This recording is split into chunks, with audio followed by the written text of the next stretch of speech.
Ազգային ժողովի ֆինանսավարկային և բյուջետային հարցերի մշտական հանձնաժողովն այսօր հավանություն է տվել հաշվեքննիչ պալատի նախագահի պաշտոնում Ատոմ Ջանջուղազյանի թեկնածությանը, որ ներկայացրել է քաղաքացիական պայմանագիր խմբակցությունը։ Ջանջուղազյանը նախկինում զբաղեցրել է գլխավոր գանձապետի, ապա ֆինանսների նախարարի պաշտոնը։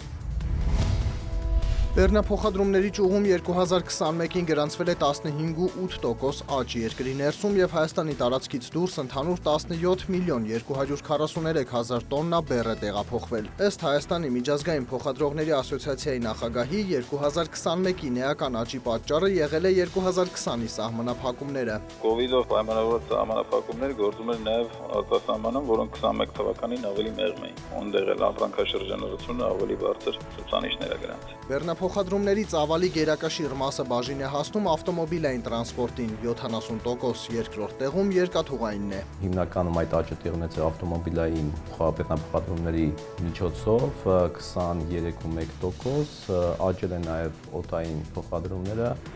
8,1% եւ խողովակաշարային բեռնափոխադրումները 8,7%-ով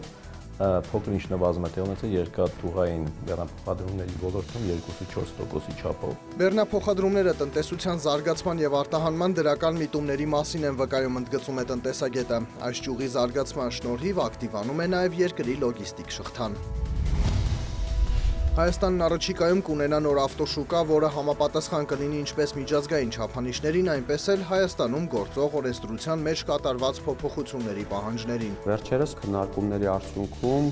կառավարության որոշման նախագիծ ենք պատրաստել։ Նոր կանոններով ավտոտրանսպորտային միջոցների շուկայի ընդհանուր տարածքի մակերեսը պետք է լինի առնվազն 50,000 քառակուսի մետր, փակ տարածքներինը 1000 քառակուսի մետր, սահմանազատվի ցանկապատով, լինի ասֆալտապատ եւ գետնանշումներով ունենա ավտոկանգար։ Ավտոշուկան պետք է կառուցվի այնպես, որ չառաջացնի խցանումներ, կահավորված լինի տեսախցիկներով եւ տեղեկատվական ցուցանակներով, տեղակայված լինեն վճարահաշվարկային համակարգեր, ճանապարհային ոստիկանության հաշվառման քննական համարանիշեր պատրաստող եւ այլ ծառայություններ մատուցող կազմակերպություններ։ Այս պահին նախարարությունը դիտարկում է ներդրողների մի քանի առաջարկներ։ Ունենք նաեւ հետաքրքրված բիզնեսմեններ, որոնք պատրաստ են այդպիսի ավտոշուկա կազմակերպել։ Դրանցից մեկը գտնվում է Երևանից մոտ 7 կիլոմետր հեռավորությամբ գտնվող Մղջան Հովտաշատ ճանապարհահատվածի հարակից տարածքում։ Ավտոշուկան համալրված անելու բոլոր ծառայություններով լինելու է բազմապրոֆիլ։ Բնապահպանական ծրագրերի իրականացման գրասենյակն Արարատի մարզի Վեդի խոշորացված համայնքի Շաղապ վարչական շրջանում Հայաստանի բնության հատուկ պահպանվող տարածքներին հարակից էկոհամակարգերի եւ համայնքների հարմարվողականության ամրապնդում դրամաշնորհային ծրագրով տեղադրել է ֆոտովոլտային արևային երկու կայան։ Նպատակը ջրային պոմպերի էլեկտրասնուցման ապահովումն է։ 14 եւ 24 կիլովատ հզորությամբ արևային կայանները հնարավորություն կտան բնակիչներին կրճատել ոռոգման ջրի ծախսը էլեկտրականության դիմաց գանձվող գումարի տնտեսման հաշվին։ Տեղադրված երկու կայանների գումարային արտադրականությունը կանխատեսվում է մոտավորապես 60,000 կիլովատժամ տարեկան կամ մոտ 3 միլիոն դրամի սահմաններում խնայողություն է բերելու համայնքին։ Հայաստանի տարածքային զարգացման հիմնադրամը վերականգնում է Գորիսի կենտրոնական մասի պատմամշակութային միջավայրը։ Արդեն իսկ Վարարական գետի հունը մաքրվել է, բարեկարգվել է աջակողմյան հատվածը։ Քաղաքի կենտրոնական մասի տների ֆասադները եւ տանիքները նույնպես փոխարինվել են։ Ծրագիրը մեկնարկել է 2020-ի ապրիլին կառավարության եւ համաշխարհային բանկի միջոցներով։ Երկրորդ փուլի շրջանակներում նախատեսված է ամբողջությամբ վերակառուցել պատմամշակութային կենտրոնի ջրամատակարարման եւ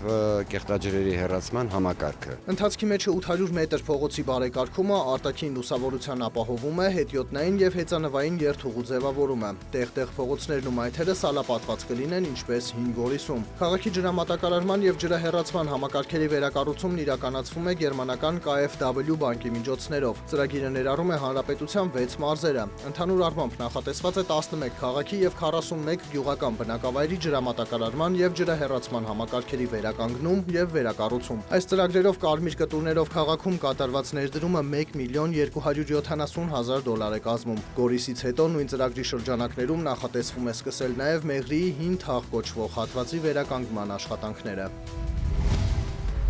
Լոնդոնի եւ Նյու Յորքի բորսաներում էլեկտրոնային առևտրի ընթացքում նավթի համաշխարհային գները նվազել են։ Լոնդոնի բորսայում Brent ապրանքանիշի ապրիլի մատակարարումների ֆյուչերսների գինը նախորդ օրվա համեմատ իջել է 0.31%-ով եւ կազմել բարելի դիմաց $94.15 սենտ։ Նյու Յորքի ապրանքային բորսայում WTI տեսակի նավթի մարտի մատակարարումների ֆյուչերսային գործարքներն էժանացել են 0.21%-ով եւ կազմել բարելի դիմաց $92.90 սենտ։ Հայաստանի կենտրոնական բանկը տեղեկացրել է, որ փետրվարի 14-ի տվյալով ամերիկյան դոլարը միջինն արժեցել է 478 դրամ 87 լումա, եվրոպական արժույթի գինը կազմել է 541 դրամ 60 լումա, ռուսական ռուբլու արժեքը սահմանվել է 6 դրամ 19 լումա։